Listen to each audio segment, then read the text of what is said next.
Ibrahim Traore 14 मार्च 1988 को केरा बोंडोकुए मोहून province Burkina Faso में पैदा हुए।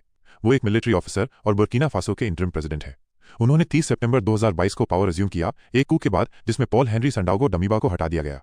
11 जुलाई 2025 तक 37 साल के ट्राओरे दुनिया के सबसे यंग हेड्स ऑफ स्टेट में से एक हैं, जो जिहादिस्ट इंसर्जेंसीज, इकोनॉमिक चैलेंजेस और पोस्ट कॉलोनियल लेगेसीज का सामना कर रहे अफ्रीकन लीडर्स की नई नस्ल की नुमाइंदगी करते हैं।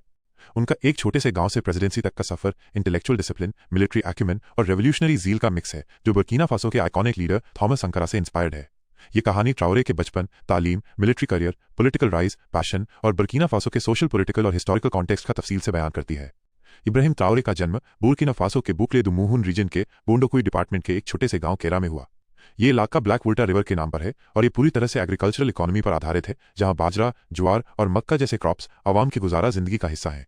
मोहून प्रोविंस में ज्यादातर मौसी लोग रहते हैं, जो कि मुल्क का सबसे बड़ा एथनिक ग्रुप है, लगभग 40% आबादी। ट्राओरे भी एक मौसी है और उनकी परवरिश एक ऐसी कल्चरल बैकग्राउंड में हुई जहां कम्युनल वैल्यूज, बड़ों का एहतराम और हिस्टोरिकल मुगो नाबा की रवायतें डीपली रूटेड हैं। यही चीजें बाद में उनके लीडरशिप स्टाइल में नजर आती हैं, जैसे यूनिटी और कलेक्टिव रिस्पॉन्सिबिलिटी पर जोर।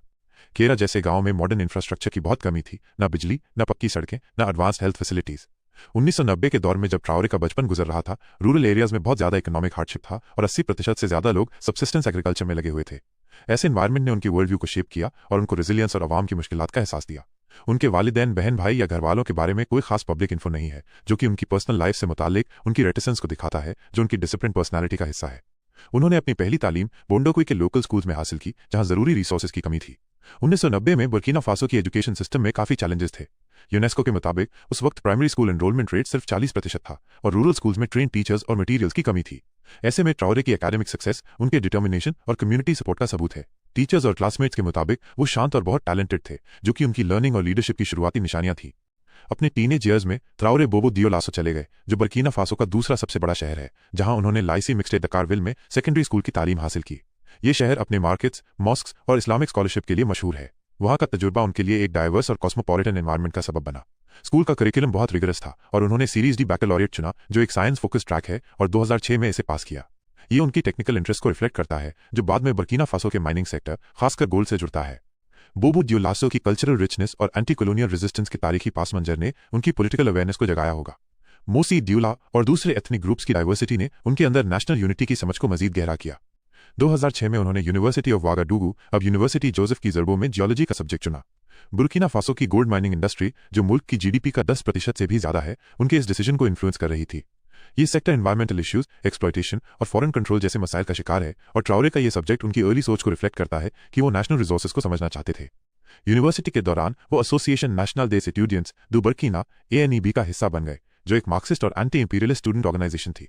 ANEB ने हमेशा एजुकेशनल रिफॉर्म, सोशल जस्टिस और नेशनल सॉवरेंटी के लिए काम किया, जो थॉमस संकरा के रेवोल्यूशनरी आइडियल से इंस्पायर थी। ट्राओरे का ANEB से ताल्लुक उनकी रेवोल्यूशनरी आइडियोलॉजी का सबूत है। वो एसोसिएशन ऑफ मुस्लिम स्टूडेंट्स का भी हिस्सा बने, जो उनकी फेथ बेस्ड एथिक्स और सोशल रिस्पॉन्सिबिलिटी को हाईलाइट करता है। 2010 में उन्होंने ऑनर्स के साथ ग्रेजुएशन कंप्लीट किया।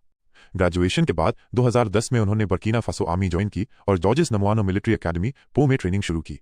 यह एकेडमी अपने रिगरस ट्रेनिंग प्रोग्राम्स के लिए मशहूर है।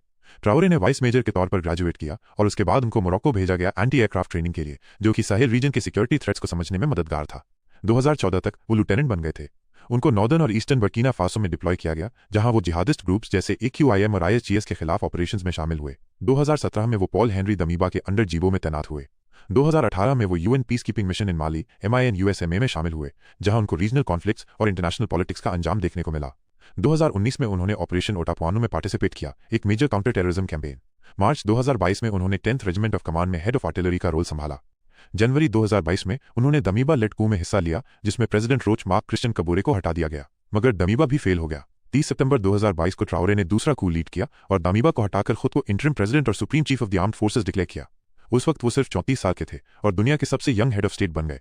उनकी लीडरशिप का style economic populism, anti imperialist rhetoric और नेशनल सॉवरेंटी पर बेस्ड है। 2023 में उन्होंने फ्रेंच फोर्सेस को मुल्क से निकाल दिया और रशिया और alliance of Sahil states AES के साथ टाइज मजबूत किए। घरेलू पॉलिसीज में उन्होंने गोल्ड माइंस नेशनलाइजेशन, ट्रैक्टर्स का डिस्ट्रीब्यूशन जैसे स्टेप्स लिए। VDP volunteers for the defence of the homeland के जरिए उन्होंने लोकल डिफेंस को मजबूत बनाया, हालांकि कुछ रिजल्ट्स मिक्स रहे हैं। बुर्किना फासो ने 1960 में फ्रांस से इंडिपेंडेंस हासिल की। थॉमस संकरा का रूल 1983-1987 प्रोग्रेसिव रिफॉर्म से भरा था, लेकिन उनके असैसिनेशन के बाद कंपाओरे ने 27 साल तक अथॉरिटेरियन रूल किया। 2014 में डेमोक्रेसी वापस आई, मगर सिक्योरिटी क्राइसिस की वजह से फेल हो गई और इस एनवायरनमेंट ने ट्राओरे की राइज का रास्ता खोला। मुल्क की 80% पॉपुलेशन एग्रीकल्चर पर डिपेंड करती है। पॉवर्टी 40% से ज्यादा लोगों को अफेक्ट करती है। जिहादिस्ट वायलेंस ने मिलियंस को डिस्प्लेस्ड किया। क्लाइमेट चेंज ने फूड इनसिक्योरिटी को और बढ़ाया है। ट्राउर की फॉरेन पॉलिसी AES और रशिया के साथ टाइज बनाना वेस्ट से इंडिपेंडेंस पाने की कोशिश है, मगर इसमें आइसोलेशन रिस्क भी है। थॉमस संकारा की legacy self reliance, anti imperialism और सिटीजन एम्पावरमेंट ट्राउरे की आइडियोलॉजी में डीपली रूटेड है। उनकी पॉलिसीज संकारा के आइडियल्स का कंटिन्यूएशन है। मगर ट्राउरे की कुछ अथॉरिटेरियन एक्शंस जैसे मीडिया पर रिस्ट्रिक्शंस, ऑपोजिशन की गिरफ्तारियां लोगों में कंसर्न पैदा कर रही हैं। उनका डेमोक्रेसी को रिजेक्ट करना पावर कंसोलिडेशन की तरफ इशारा करता है। उनकी लीडरशिप बुर्किना फासो के लिए एक टर्निंग पॉइंट है। उनकी जवानी और रेवोल्यूशनरी स्पिरिट लोगों में उम्मीद जगाती है, लेकिन उनका अथॉरिटेरियन स्टाइल और रीजनल इंस्टेबिलिटी सीरियस चैलेंजेस बन सकते हैं। उनकी लेगेसी डिपेंड करेगी कि क्या वो मुल्क में अमन, तरक्की और एकता ला पाते हैं या नहीं। इब्राहिम ट्राओरे का सफर केरा के एक छोटे से गांव से लेकर प्रेसिडेंट बनने तक बुर्किना फासो की उम्मीद, तकलीफ और बदलने की कोशिश का निशान है। उनके अंदर संकारा का जज्बा है, एक लीडर जो मुल्क को सॉवरेन और सिक्योर बनाना चाहता है। लेकिन ये रास्ता आसान नहीं है। अब उनके डिसीजन सिर्फ बुर्किना फासो ही नहीं, बल्कि पूरे साहिल रीजन के फ्यूचर को डिफाइन करेंगे।